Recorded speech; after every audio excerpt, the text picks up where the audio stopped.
Hi there and welcome. It is Friday, June 18th. We are officially to the weekend of summer solstice. It's actually summer, and I'm sitting inside my home office here in Placerville with the lights off because it's well over 100 degrees already.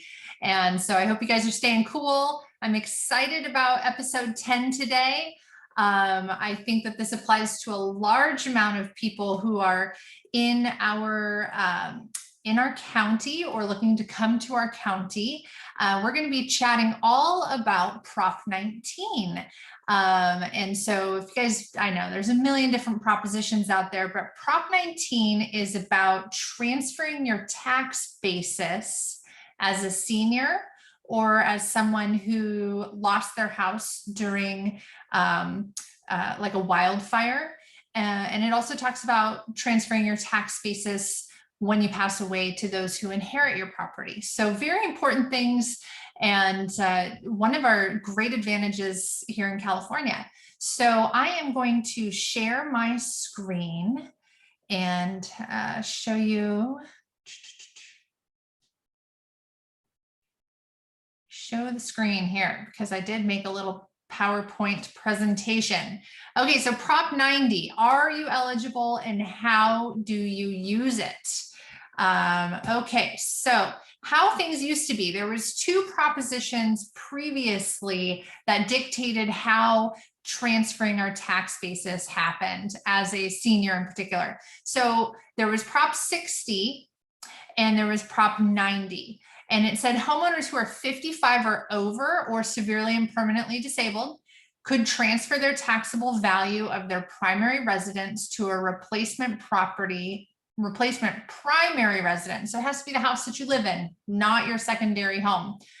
One time within the same county per Prop 60 or to another county that accepts inter-county tax basis transfers. That was Prop 90. El Dorado County was a part of that until 2017. I think it ended end of 2017.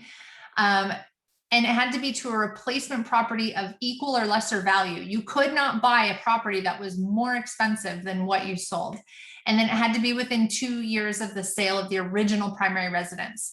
So why is this important? The big thing in California that really helps us out is Prop 13, which says that, hey, when you buy a house in California, your taxes are based off of that purchase price, 1.1%. Now, there are some exceptions or additional bonds, et cetera, that may have your property taxes a little higher.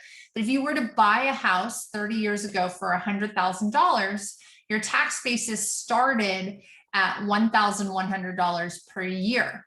And each year, they could only raise that by 2%. So 1,100 times 2% is $22. They could only raise it that much, which means that people who've lived in their house for 10, 20, 30 years are probably at a way lower tax value for that property than someone who was to buy it now. You know, back to example of $100,000, that house now sold for $500,000. That's a way bigger difference in taxes per year, starting at $5,500 versus that starting at $1,100, which may be at, we'll just call it $1,500 after 30 years. I didn't do the math, so don't harp on me. So the old way was that you had to go within your own county or only to a specific few counties within California. There was about 10 at one point. Now we have some new rules. Look at this happy couple over here. They're so ecstatic. So now it says homeowners who are 55 or over, severely disabled, or whose homes were destroyed by wildfire or natural disaster. Notice those were not included previously. May transfer the taxable value of their primary residence to a replacement primary residence anywhere in the state. Anywhere, regardless of the location. This is so exciting. It gives you so much freedom. It means that if you raised your family in San Diego, yes, I'm talking to you, mom and dad, and you bought your house in 1991, yes, mom and dad, and then your daughter moves to Northern California and you needed to move, You could take your tax basis from 1991 and now move up to where your daughter or your grandchildren are, and you actually get to transfer that tax basis. It's huge, because before, if your children or grandchildren live somewhere else, or your best friend, or you just wanted to live in a different county in California, you couldn't necessarily do it. People had to look for one of those 10 counties and sort of compromise. So anywhere in the state, regardless of the location, doesn't matter which county you're starting from and which county you're going to. And now, regardless of the value of the replacement primary residence, even if it's greater in value, they do have an upward adjustment, and we'll look at that in a minute. As far as if you sold your current house for $500,000, now you're buying a $600,000 house, they do have a manner of sort of adjusting that. And then you do still need to do it within 2 years of the sale of that original primary residence, but it gives you lots of time to decide, or go on that really great RV trip that you've been planning forever. And you can do this up to 3 times. So before it was once, one and done. Now, if you moved and you decided, hey, this wasn't the right place or whatever, or I miss San Diego and I want to go back, then you could. And you could take that tax basis with you. And they do say there's no limit for those whose homes were destroyed by a natural disaster. And these rules did come into effect April 1st. So great new rules. I love this. I was so excited when this came up on the ballot, and I was really excited that it passed because at some point I'll be 55. It's not that far off.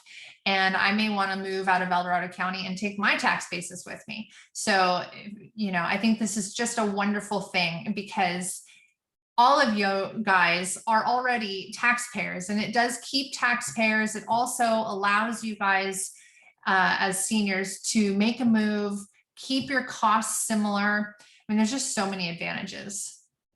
Here's an example, like my title there. So let's say the original primary residence has a taxable value of $400,000. You bought the house for $400,000, whenever that was. We'll just call it 10 years ago. So your taxable value is based off that $400,000. Then you decide to sell this year, and you sell for $900,000.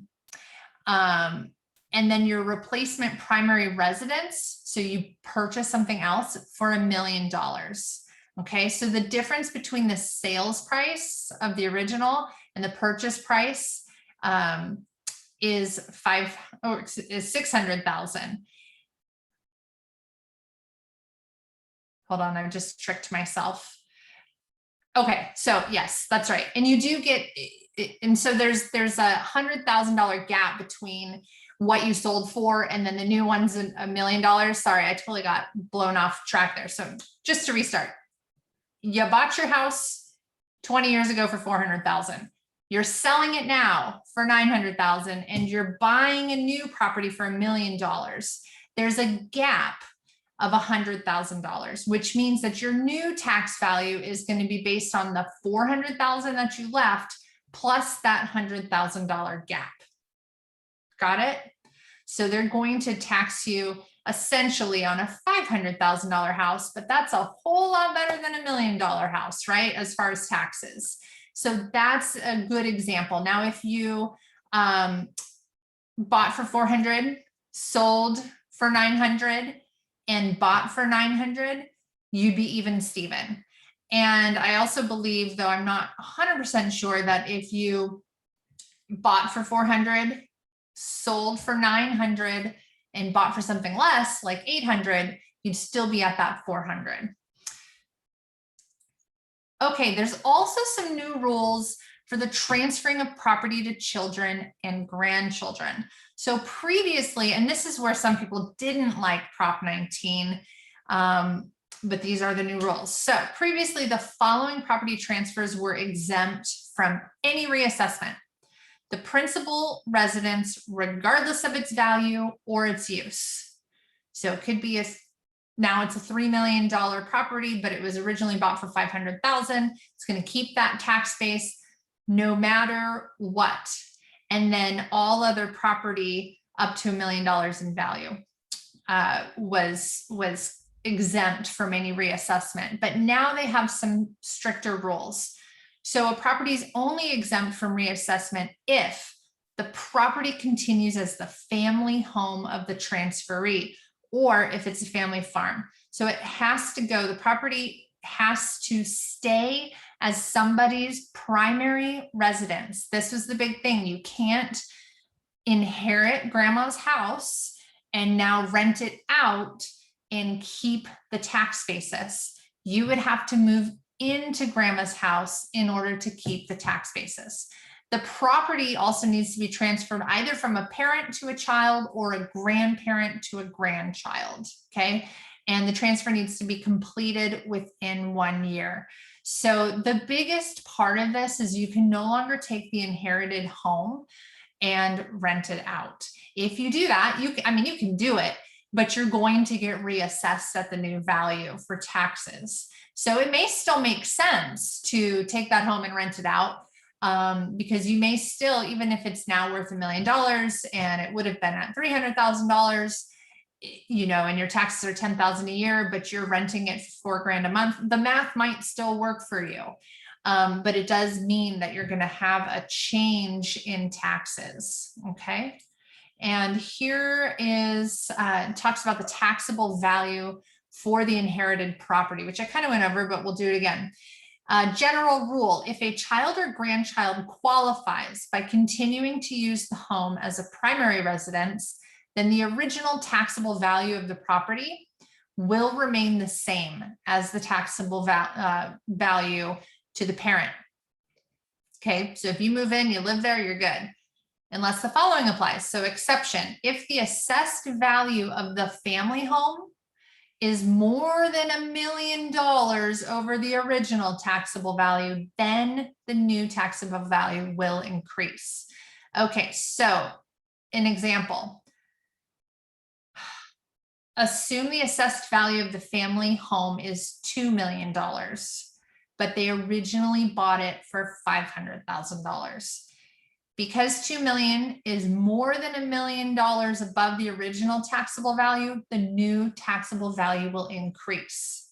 So if that was the case, the new taxable value will be assessed, the new assessed value minus $1 million.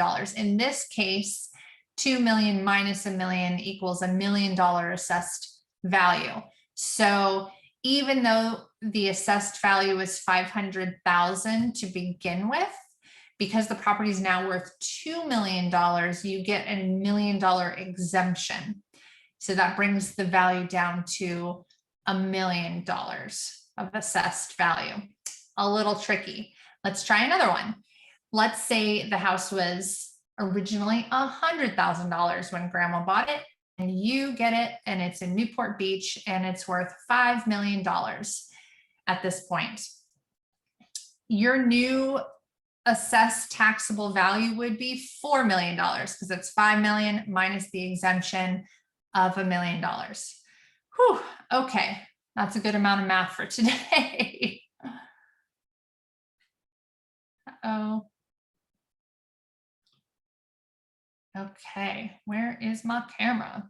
There I am. Okay, so yes, I really do love this whole concept of Prop 19, and it really helps out so many Californians over the long haul, especially those of us who would like to move and take our tax basis. You've worked so hard over the years, you've paid down or paid off that home, and you've been paying your taxes. And so I really do think that the California voters did a service for us all in voting in Prop 19 so that we can take our tax basis to our next houses. So remember the big things: got to be at least one person in the couple. If it's a couple, needs to be 55 or older, and you can now move to any county, and you get to take with you your tax basis. You can buy any property at any price. And if it's above the value that you sell for, they will adjust it. If it's below the value that you sell for, I don't actually have any notes on whether it does or doesn't adjust. It might. So I recommend, because you would have to fill out some paperwork, call the county where you're going, or talk to your tax advisor, and they can definitely give you further information on your specific scenario. If you're looking to move to El Dorado County, Sacramento County, Placer County, to or from, I certainly would love to help you out. And you can give us a call here at Bliss Real Estate Team at 530-957-6236. Talk to you soon. Have a great day, everybody.